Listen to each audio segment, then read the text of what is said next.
अंक 1 प्रतिलेखन संख्या 2324 85 से 90 शब्द प्रति मिनट। डिक्टेशन शुरू होगा 5 सेकेंड बाद।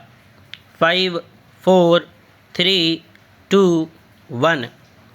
आदरणीय महोदय, मैं आपका विश्व की एकता और शांति के निष्ठावान अग्रदूत के रूप में स्वागत करती हूँ। संयुक्त राष्ट्र संघ मानवता की उच्चतर और बेहतर विकास की आशा का प्रतिनिधित्व करता है और संयुक्त राष्ट्र संघ जो कुछ है या हो सकता है वह महासचिव के अपने पद के कर्तव्यों की धारणा और व्यक्तिगत विश्वास पर निर्भर करता है। ऊथा के चुनाव के लिए मैं नेहरू पुरस्कार समिति को बधाई देती हूँ। इससे और अधिक उपयुक्त चुनाव दूसरा नहीं हो सकता था। श्रीमान, मैं आपको भी इस सम्मान को स्वीकार करने के लिए धन्यवाद देता हूँ। यह नेहरू और भारत के प्रति आपके आदर का प्रतीक है।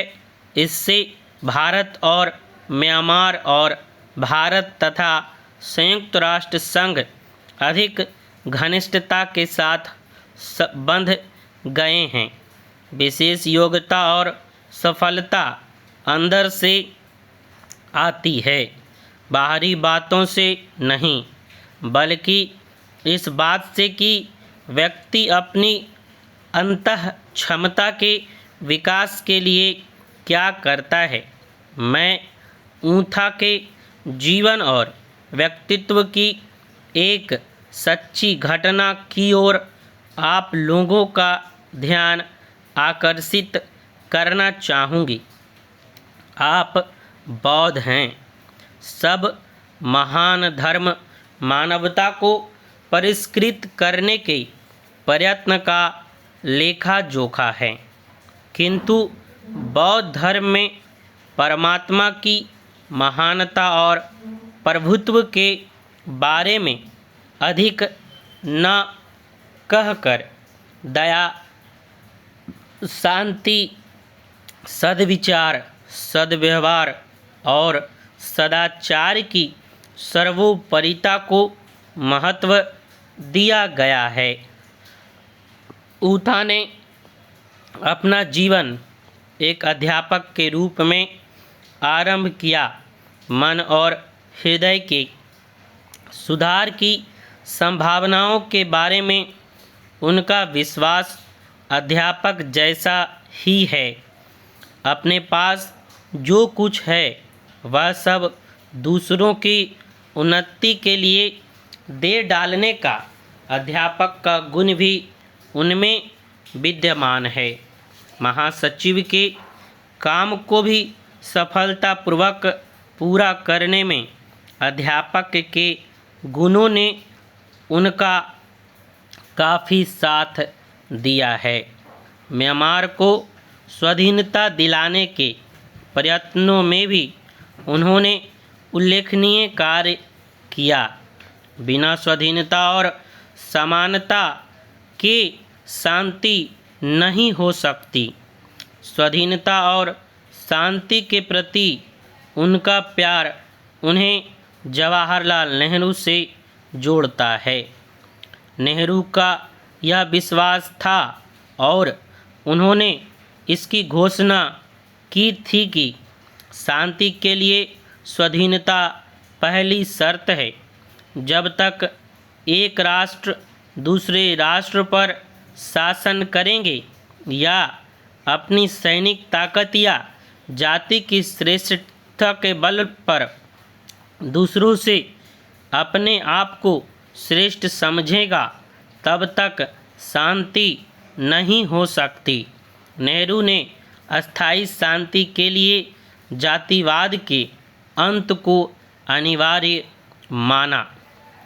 आदरणीय महोदय, कई वर्ष पहले गांधी जी ने नेहरू जी के विचारों की एक विशेषता की ओर सबका ध्यान दिलाया था कि उसका राष्ट्रवाद भी अंतर्राष्ट्रवाद की बराबरी का ही था।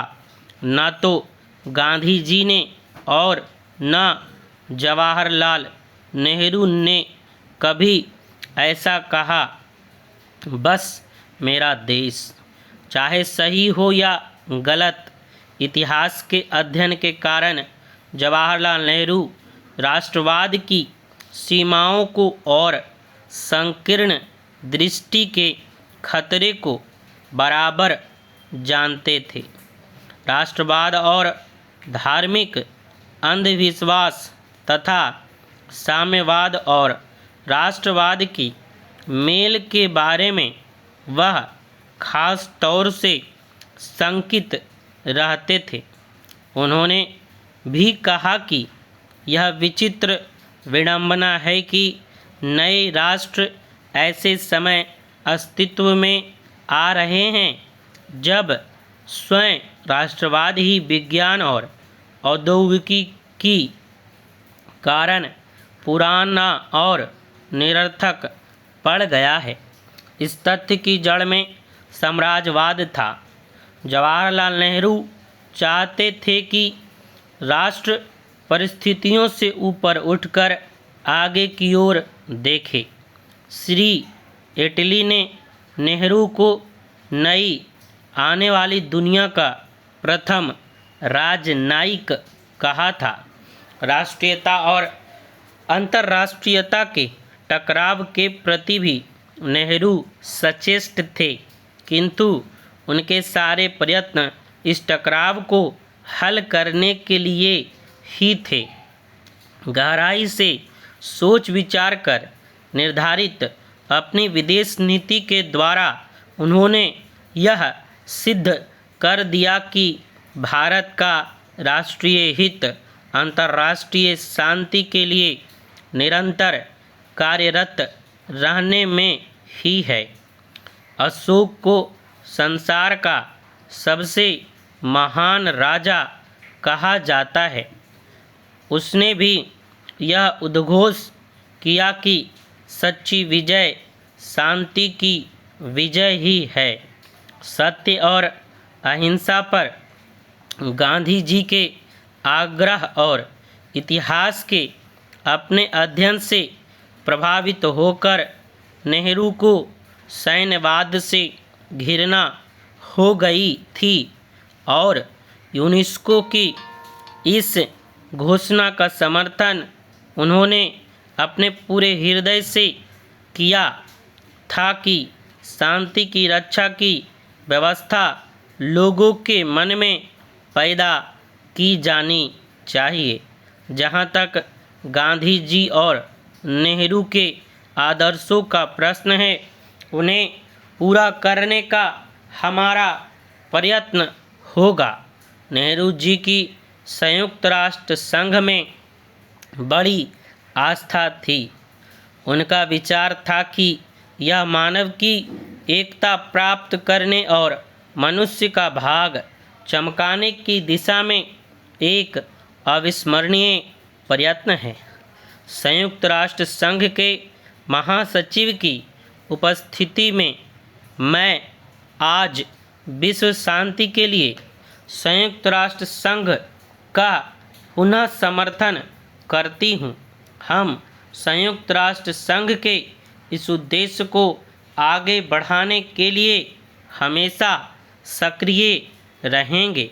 हम शांति और बातचीत द्वारा झगड़ों को निपटाने के पक्षपाती हैं। धन्यवाद। समाप्त हो गया यह लेसन। अगर आपको डिक्टेशन अच्छा लगा तो आप हमारे चैनल को सब्सक्राइब करें, वीडियो को लाइक करें और इसी तरह का डिक्टेशन आपको आगे मिलता रहेगा। धन्यवाद।